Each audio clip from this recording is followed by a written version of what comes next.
Welcome to the Craft Room Blitz YouTube channel. Hello friends, thank you for joining me today.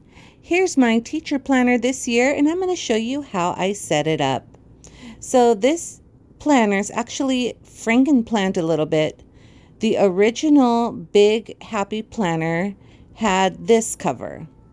And this cover's cute. It's Disney for the love of learning. However, when I saw this Minnie Mouse cover on a notebook, I fell in love. It is so cute, so I just switched the covers. I added some purple metal discs, and now I have my perfect teacher planner for this year. So I'm going to flip through and show you different parts of how I set up my teacher planner.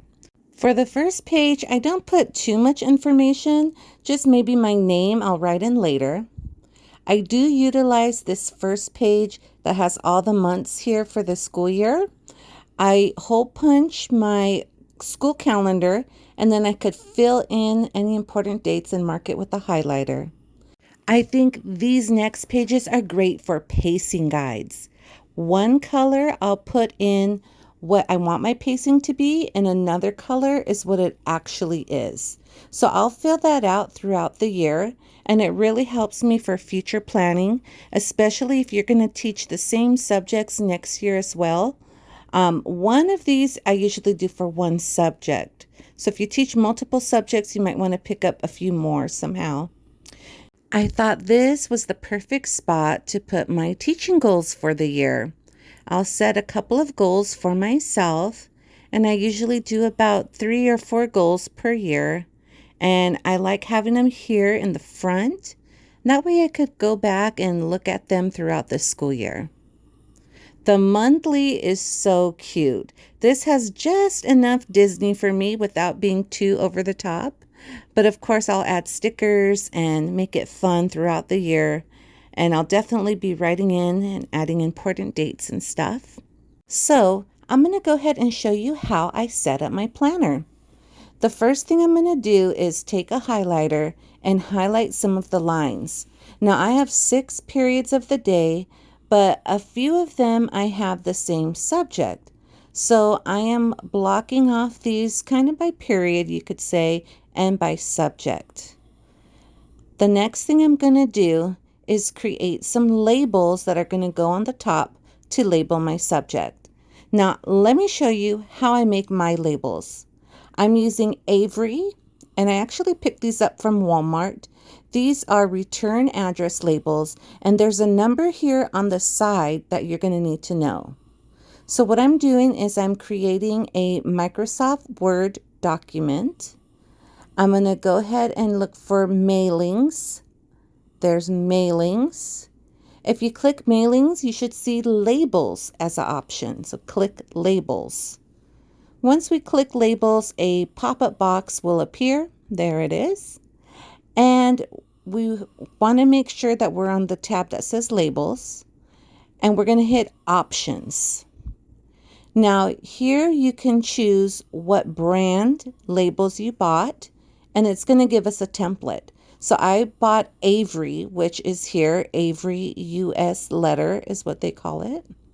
And then that number that was there in the right-hand column, we're going to search for. Everything that Avery makes is in here. So it's all numerical order. So I'm going to go ahead and find the return address labels that was the specific number on the front of my labels. There it is. Once I find it, I'm going to click on it and hit OK.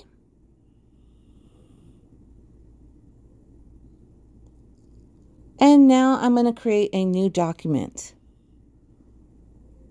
Ta-da! And now I have my template. So what I do is I'm going to type in my different subjects here. And it's really easy to just follow the template. You just click on the box and start typing in whatever you want. And it's easy to just copy, paste it over. And so if you give me a moment, I'll go ahead and I'll type all my labels. I usually like to make my labels different colors as well.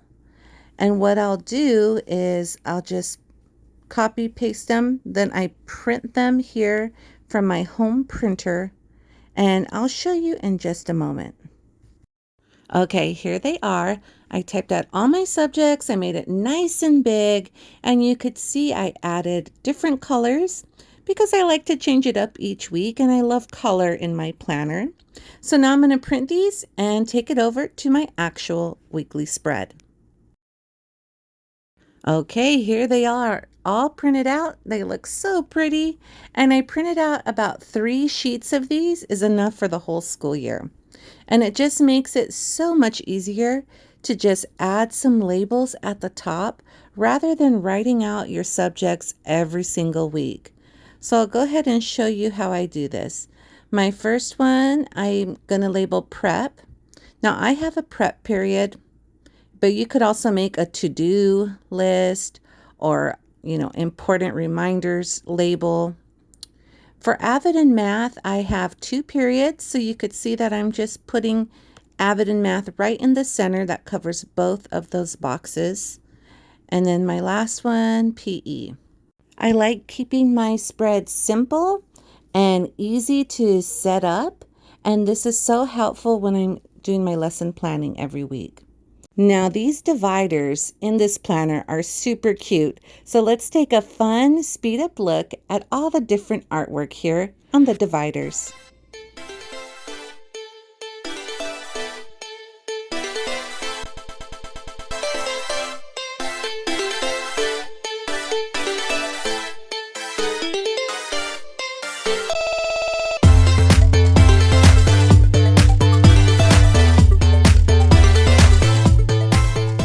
Okay, at the end of the Happy Planner teacher planners, they have checklist papers.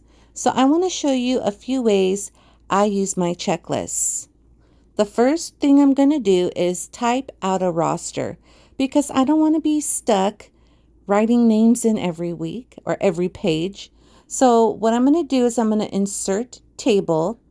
I'm just going to make one column and I'm going to type in 30 rows, but you can really type in however many rows, names of students you have. And I'm going to go ahead and size it up. And really you could adjust this any size. It depends on the student's name. Now this time I'm just going to write student name just to show you some samples. And I'm going to tell you the exact font that works and the size that works that'll fit perfectly in these checklist pages. Now what I'm going to do is highlight everything and go to the font called Arial Nova.